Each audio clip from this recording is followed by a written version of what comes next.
কড়াই আমি দিয়ে দিয়েছি, দিয়ে আমি গ্যাস অন করে দিব। গ্যাসের তাপমাত্রা অবশ্যই মিডিয়াম রাখতে হবে। আমি এখন সাদা তেল দিয়ে দিচ্ছি। ভাজার জন্য সাদা তেল। মালপোয়াগুলো লাল, লাল করে ভেজে নিব। এই যে দেখেন, মালপোয়াগুলো দেওয়ার সাথে, সাথে মাশাআল্লাহ কত সুন্দরভাবে ফুলে উঠবে দেখেন। দেখলেই ভালো লাগে। মালপোয়াগুলো আমি ব্রাউন কালার করে ভেজে নিব। আর অবশ্যই এমন ভালো করে ভেজে নিতে হবে যাতে সেদ্ধ হয়। এলাচ বা সাদা জিরা ব্যাটারের মধ্যে দেওয়ার একটাই কারণ, সুজি বা ময়দার একটা ফ্লেভার আছে কেমন। ওই ফ্লেভারটা কাটে বা খেতে ভালো লাগে। যে ফ্লেভারটা আমার কাছে খুবই ভালো লাগে। এজন্য আমি এলাচটা বেশি ব্যবহার করি যেকোনো খাবারে। এই যে দেখুন সুন্দর করে লাল, লাল করে আমি ভেজে নিয়েছি। ভেজে নিয়ে এগুলো আমি এখন আগে থেকে বানিয়ে রাখা শিরার মধ্যে ভিজিয়ে দিব। ব্যাটারের মধ্যে সামান্য পরিমাণ লবণ দিবেন যাতে মিষ্টিটা মুখের মধ্যে ব্যালেন্স করে খেতে ভালো লাগবে। দেখুন কত সুন্দর করে ফুলতেছে। আমি সবগুলোই সুন্দর করে ভেজে নিব।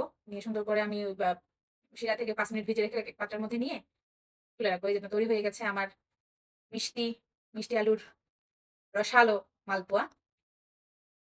ভালো থাকবেন, সুস্থ থাকবেন। সবাইকে অনেক, অনেক ধন্যবাদ।